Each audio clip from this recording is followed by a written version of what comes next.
Salmo 100, Tehilim Kuf, hay dos explicaciones de cuál es el contexto, el contenido del Salmo. Una explicación, que es la de Rashi y otros comentaristas también, es que está hablando, es un salmo compuesto para quien le ocurrió un milagro. Dios hizo un milagro en su vida y trae una ofrenda de agradecimiento. Korban Toida se dice en hebreo. Una ofrenda de agradecimiento. Y por lo tanto, cuando traía esa ofrenda, decía este salmo también. La otra explicación, que es la explicación de Radak, otro de los grandes comentaristas del Tehilim, es que es un salmo escrito para el agradecimiento a Dios por la venida de Moshiach. En la época de la venida de Moshiach vamos a decir, este salmo en agradecimiento a Dios. Otra idea de la palabra toida es no agradecimiento, sino reconocimiento, que en realidad están relacionados. Pero el punto es, reconocemos que Dios es realmente el Señor, el Creador, y por lo tanto estamos contentos de que Él se reveló a nosotros en la venida de Moshiach. Este es el comentario que vamos a tomar para la explicación de este salmo. Aleph 1. Una canción de agradecimiento. Horiu Hashem. Horiu literalmente viene de la palabra trúa. Trúa es el sonido de shofar. Pero el punto es que se alegre por Dios toda la tierra, o sea, todos los habitantes de la tierra, todo el mundo se va a alegrar en la venida de Moshiach, en la redención rápida de nuestros días. Veis 2. Sirvan a Dios con alegría, vengan frente a Él con alabanzas. Es decir, en la venida de Moshiach todo el mundo va a tener una alegría, como ya fue descrito en salmos anteriores también, la alegría de toda la tierra, de todas las islas, de todos los seres humanos, etc., en la venida de Moshiach, incluso la alegría en la tierra misma, como ya explicamos en otros salmos, que la tierra misma va a cantar, los mares mismos van a cantar, etc. Gimel 3.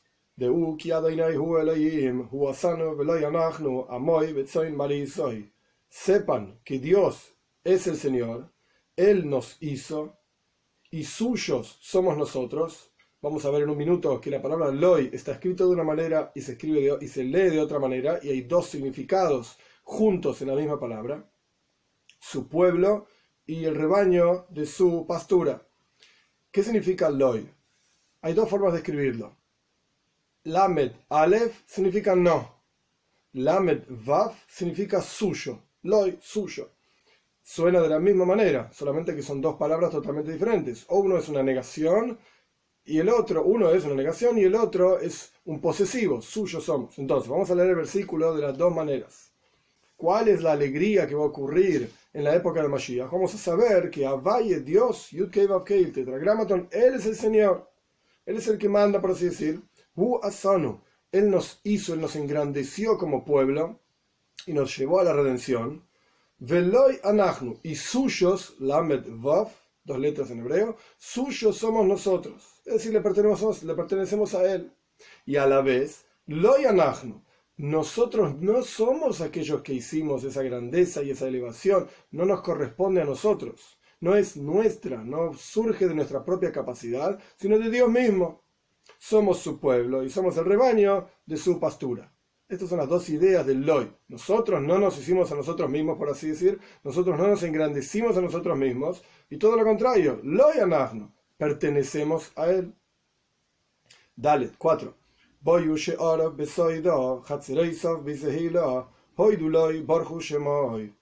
Vengan a sus portales con agradecimiento, a sus patios con alabanza, agradézcanle a Él, bendigan su nombre.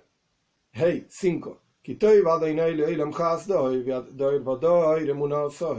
Porque bueno es Dios y por siempre es su bondad. La venida de Moshiach no es un evento que va a ocurrir en un momento y después se va a acabar y ocurrirán otras cuestiones, sino que la venida de Moshiach es el evento más importante de la creación, porque va a dar un cambio total a la creación, de manera tal de que por siempre va a quedar la presencia de Dios revelada sobre la tierra y siempre vamos a ir creciendo de nivel en nivel en comprensión y en sentimiento de la presencia de Dios, pero va a estar revelado sobre la tierra.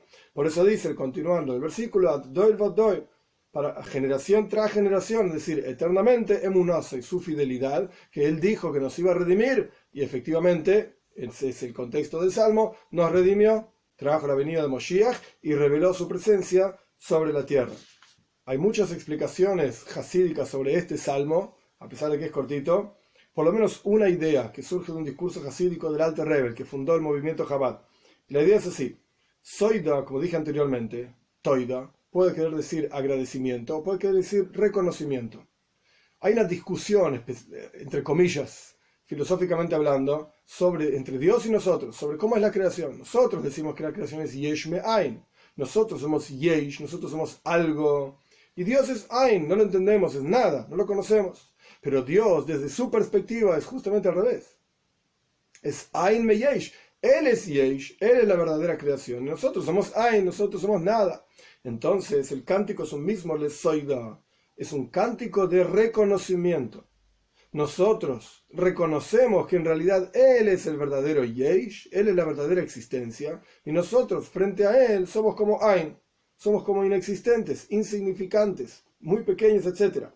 Y esto genera, cuando la persona sabe que a pesar de que es un ain, es un nada, a pesar de eso puede vincularse a Dios. Entonces continúa el versículo, cuando uno sirve a Dios con este reconocimiento de que de vuelta, a pesar de todo, Él nos quiere, Él nos aprecia, está pendiente de lo que necesitamos, de lo que le pedimos, etc. Esto genera simja, esto genera una alegría en el servicio a Dios. El servicio a Dios no debe ser una carga, un peso, una mochila pesada que uno tiene que llevar, etc. Todo lo contrario, tiene que ser hecho con alegría.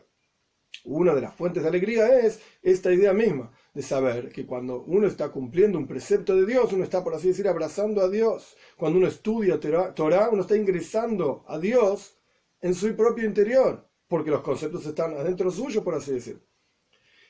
Y continuando con el versículo, cada vez que queremos presentarnos frente a Él, tiene que ser birenana, tiene que ser con alegría, porque hay alegría y regocijo donde Él está.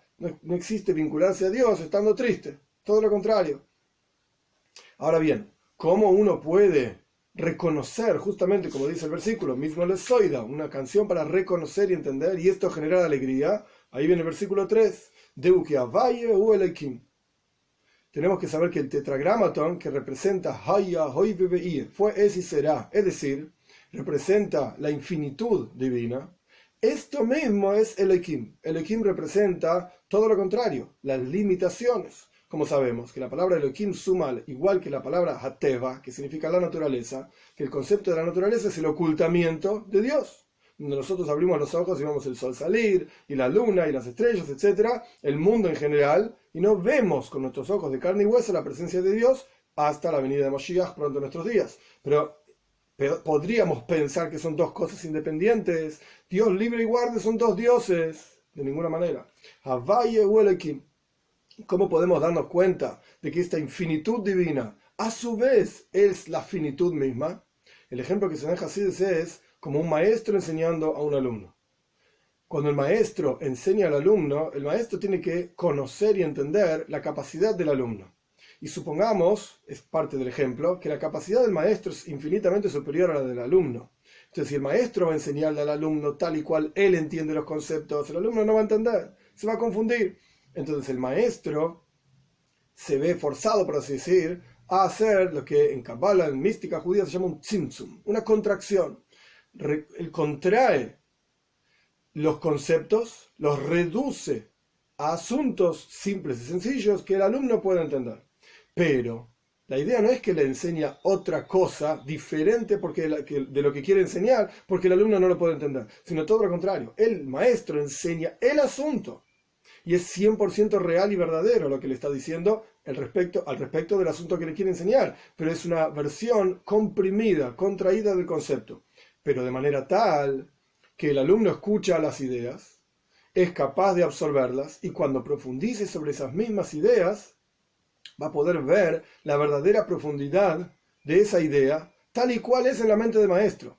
Porque la idea es que hay un ocultamiento solamente para el alumno. El maestro ve en el ejemplo, en las ideas que le dice al alumno, toda la profundidad del concepto como él la entiende. Lo ve ahí en esas palabras. El alumno solamente percibe las palabras del maestro de manera tal comprimida, que son comprimidas, un concepto pequeño, por así decir. El alumno solamente ve esto, pero cuando profundiza el alumno sobre esas mismas palabras y crece en su conocimiento, etc., va a poder encontrar en la misma profundidad, como es en la mente del maestro, en las palabras que el maestro le dijo. Esta es esa idea de que Havaye hu Elohim. Havaye es el concepto de la profundidad total de ese concepto, de esa idea, por así decir, que el maestro quiere transmitirle al alumno. Es la infinitud divina. Elohim es la finitud. Vemos un mundo material, concreto, finito. Eso es Elohim. Pero en la práctica, desde la perspectiva de Dios, Havaye hu Elohim es lo mismo. Él ve una sola cosa. Él es como el maestro viendo en las palabras que le transmitió al alumno, a pesar de que son palabras cortas y pequeñas, concisas, comprimidas, ve toda la profundidad de la cuestión. Como dicen en los Sifrei Kabbalah, en los libros de mística judía, así como Dios tiene poder, por así decir, en el infinito, de la misma manera Dios tiene poder en el finito. Y es como si fuese estirar una mano. Otro ejemplo, cuando uno estira la mano para tomar algún objeto, uno, por un lado, está estirando la mano, alejándola de su cuerpo, y por el otro lado está restringiendo cuánto va a estirar esa mano, al mismo tiempo está pasando. La misma idea, una letra, como dije anteriormente en el ejemplo de maestro y alumno, una letra de una palabra, por un lado revela un concepto y a la misma vez está ocultando, porque está ocultando otros conceptos, está dándole una forma a un concepto determinado. Son diferentes ejemplos que se traen en el pensamiento jasídico para entender esta idea de Havaye hu Elohim, que lo infinito y lo finito en realidad están de la mano. Y frente a Dios son exactamente la misma cosa. Para nosotros hay una limitación. Para nosotros, desde nuestra perspectiva, nosotros vemos un mundo finito. Por eso, mismo lo soy.